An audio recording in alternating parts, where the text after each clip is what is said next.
réalisation, on a la chance d'interviewer Emmanuelle Darle. Bonjour Emmanuelle. Bonjour. Alors toi, tu es chercheuse dans le domaine de l'informatique et puis tu enseignes aussi à l'université. Tu interviens régulièrement dans le conseil scientifique indépendant. Est-ce que tu peux nous dire pourquoi tu es ici ?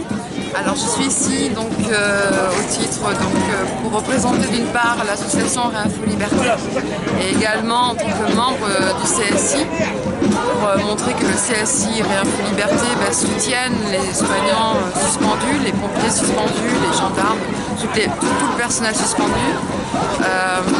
Il était important de pouvoir que en tout cas l'un de nous en tout cas soit présent.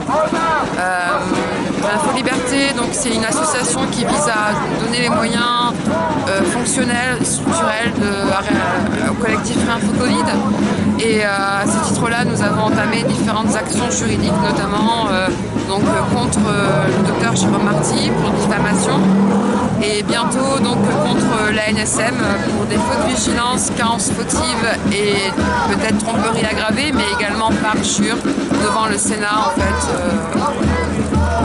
Nous donnons, en tout cas, nous essayons d'œuvrer sur les aspects juridiques et scientifiques pour remettre de la cohérence dans l'incohérence.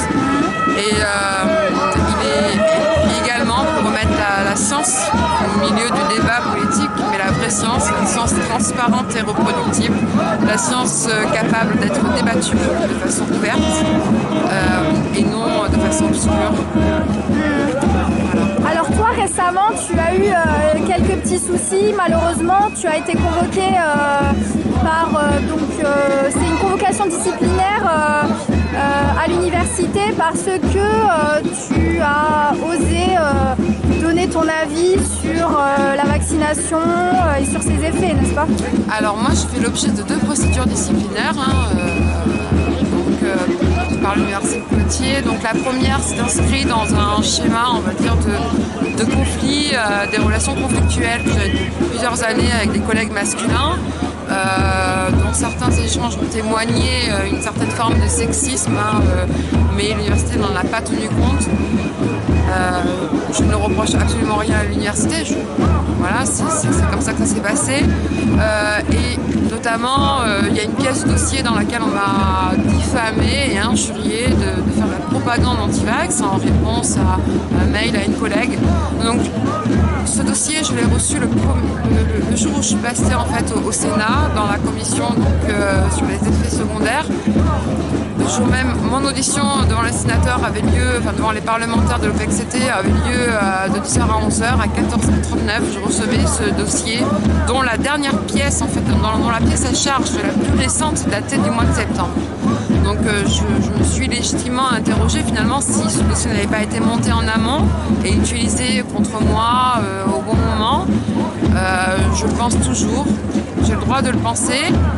Ça fait partie de ma liberté d'opinion et donc j'ai communiqué mon opinion justement en pensant que cette procédure était une procédure dite bâillon qui visait en fait à m'empêcher de pouvoir justement continuer ce combat que je mène depuis de nombreux mois et donc j'ai fait l'objet d'une seconde procédure disciplinaire au titre de cette opinion qui s'est retrouvée notamment dans le texte d'une cagnotte qu'on a faite avec Vincent Pavant, un appel à soutien pour nous aider à nous soutenir face aux frais juridiques en termes de défense et d'avocat.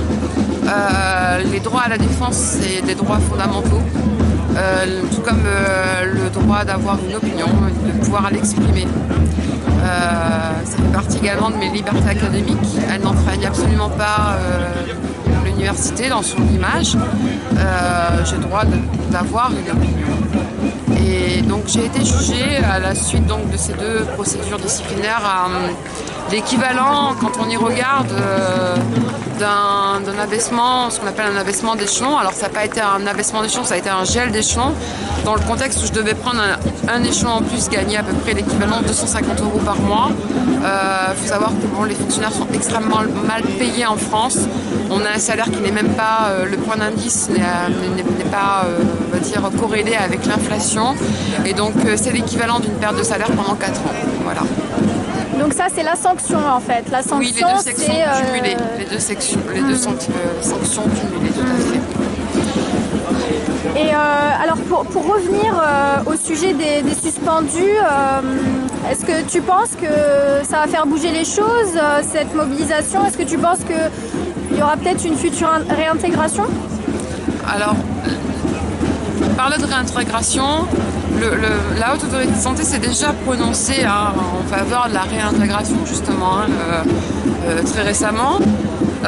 Aujourd'hui, ces politiques qui ont, on va dire, pris des décisions tranchantes et clivantes, l'ont fait sur la base du scientisme, en pensant que la vaccination, enfin que l'injection permettait de réduire la contamination, permettait de réduire les formes graves, etc.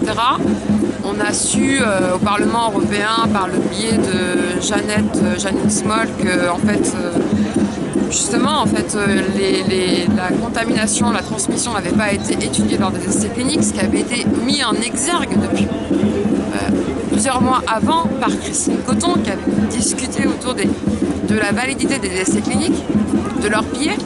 Alors, je ne peux pas trop m'exprimer sur ce point-là parce que ce n'est absolument pas ma compétence.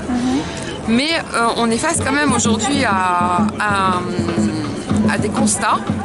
On sait que ces injections ne protègent pas du Covid, ne limitent pas la transmission.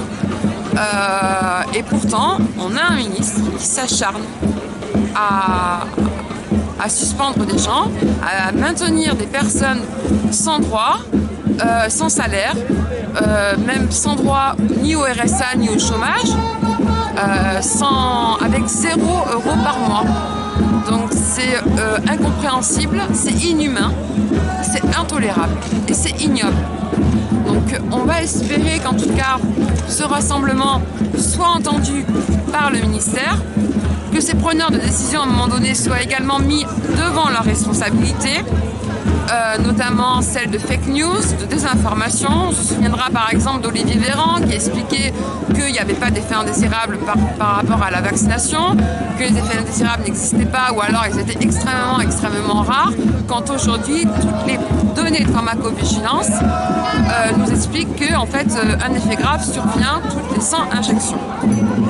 Donc il faut aujourd'hui le reconnaître, il faut accompagner les victimes, il faut absolument que la justice fasse son travail. Voilà. Eh ben, merci beaucoup Emmanuelle et on te souhaite bon courage pour la suite. Merci.